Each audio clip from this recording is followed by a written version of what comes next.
I will try to transform how you approach errors in Python, turning obstacles into learning. So the first thing that you need to do in order to handle errors in Python is understanding Python's traceback. See, when your code fails, Python displays a traceback, a detailed report showing exactly where the error occurred and how your program arrived there. So if you want to understand this properly, see, I have this code here. If I run this code, as you can see, I got some kind of error. So this error is what we call traceback. Okay, as you can see, traceback, most recently called. So all of this thing is a traceback. So inside of this traceback, there are some elements which help us to handle errors in Python, because some elements that we can find inside of this traceback is error type, the error message, the call stack, and the location where exact file and line that specific error occurred. So how to read a traceback in Python.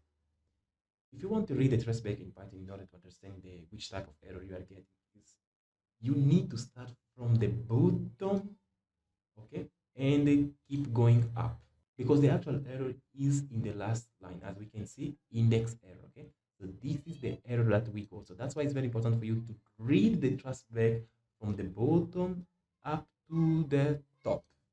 If you try to read it from the top then go down, you will get lost.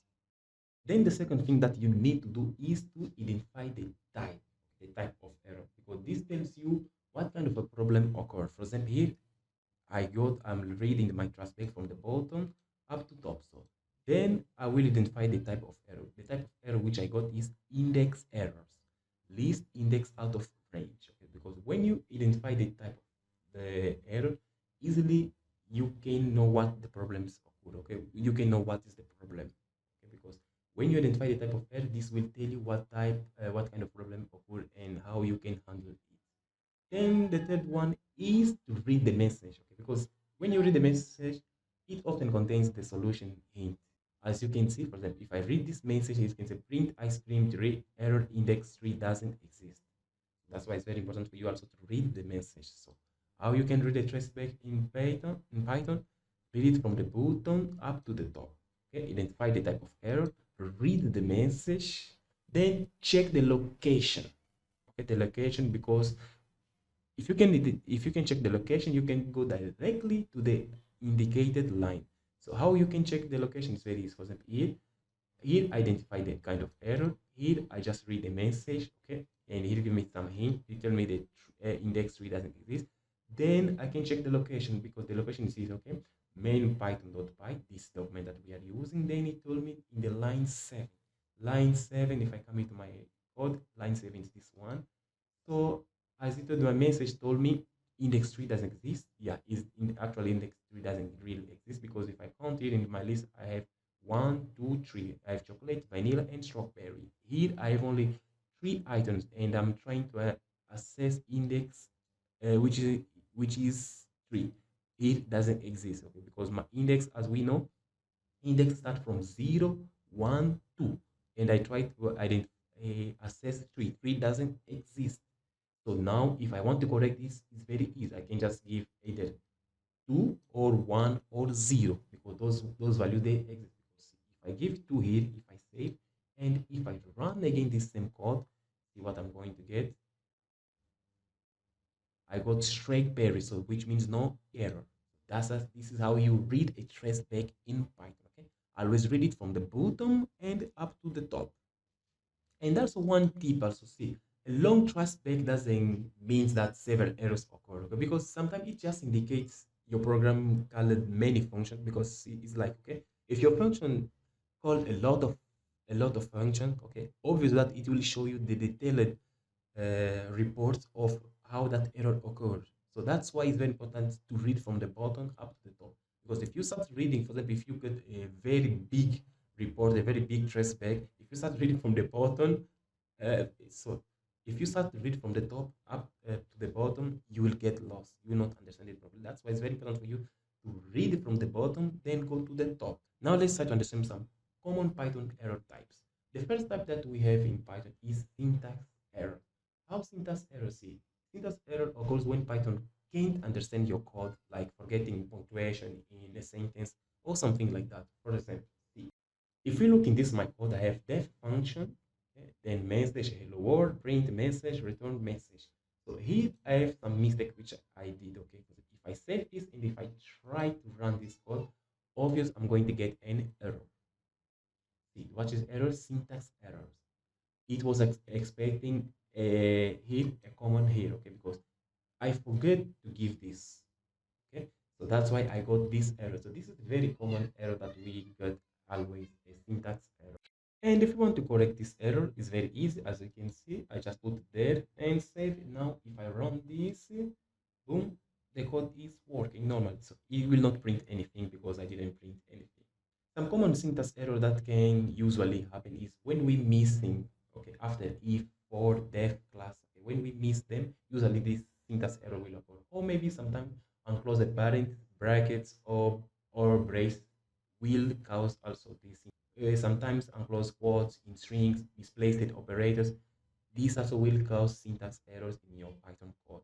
The second error that usually happens is indentation error. Okay, so this indentation error is like Python use indentation to define code blocks, unlike many other programs that use breaks. So usually when you use inconsistent indentation, this indentation error will appear. For example, here in my function, if instead of me writing returning the same line with print, for example, if I just give something like this, and if I save this, if I try to run this code, let's see, as you can see, now I got indentation error. Okay, as we said, Python use indentation error to format its own code. Okay, so this error also happened a lot of times. Okay, this happened because I gave extra space before return. So if I want to fix this one, I just need to come back here, save again, then run. This error will not happen again. Integration rules are use always 4 space per level, okay, which is recommended. It doesn't mean that you need to use always only 4. You can use either 2, either 1, either 3. It's up on you, but the recommended one is use only 4 space, which is better because even automatically by some code editors, it gives you 4 space. Be consistent, never mix space and tabs. Okay, always, for example, when you write def function, always give and hit enter instead of giving space manually. Because if you give space manually, for sure, after some point, you might forget how many space that you are giving. So the third error that happen usually is runtime errors. Unlike syntax error, this only appears when your program is running. For example, when your code is running and you try to access one element in a list and this element doesn't exist, for sure, it's going to give you the index error. Okay, so this index error is very common. Usually happen when your code is running. So this type of error, we call it as runtime errors. So apart of this example, so there is something, another one which also for example type error. So type error usually happen also when your code is running. Okay, for example, if I have something like this, say, and if I run this code, as you can see, I got type error. Okay, so this type error usually is also is inside of runtime error because these errors usually happen when your code is running. Okay, for example, in between your code is running normal. Then after some time, it reached the point that you did something which is you are not supposed to do. For example, here I try to add any integer with a string, which is not allowed in Python. That's why I got type error. Okay, for example, unsupported operator type s for plus int and string. It's not supported in Python. I need to convert one into another one. And another type also that can happen is value error. Okay, for example, we have this code here. I'm trying to convert this ABC into int. We know that this is not possible because ABC is a string. Okay, there is no way for me to convert this ABC into string. So that's why if I do this operation, I'm going to get value error. Okay, for example, invalid deleted error for int with base 10. This is also one type of error that we consider runtime. And apart of this, is also another error. For example, look at this code here. I have my dictionary, I have name, which is equal Alice. Then when I print my dictionary, I call age. So this keyword for sure doesn't exist inside of my dictionary. That's why we'll get key error. This is another error that happen also in runtime error. So there are a lot of errors that can happen in runtime error. For example, attribute error also it happens. So those type of error we call them as a runtime error. Usually happen when our program is running. Then we try to do one operation while our program is running. Then for sure it's gonna give us some error. So that's why I always give attention into this type of error. So the best way for fixing errors in Python is, as we said, okay, always read the traceback completely, okay? Don't jump into the code immediately. Reproduce the error, run again to confirm it's consistent, okay? Because when you fix error, try to run it again to see if there is still any error or not.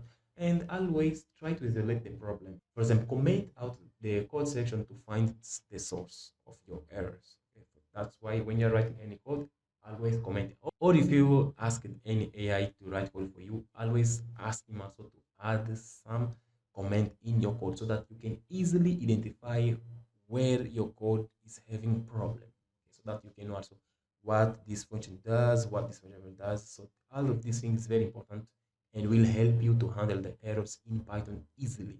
So those are some tips that you can use to handle error in Python. Yeah, for sure, there is a lot of ways also that we can handle errors in Python, for example, by using try except. So this will be a topic for another video when we'll talk about try except in Python. So my name is Joao. If you like the video, give a like, comment in the video, and see you in the next video. Bye.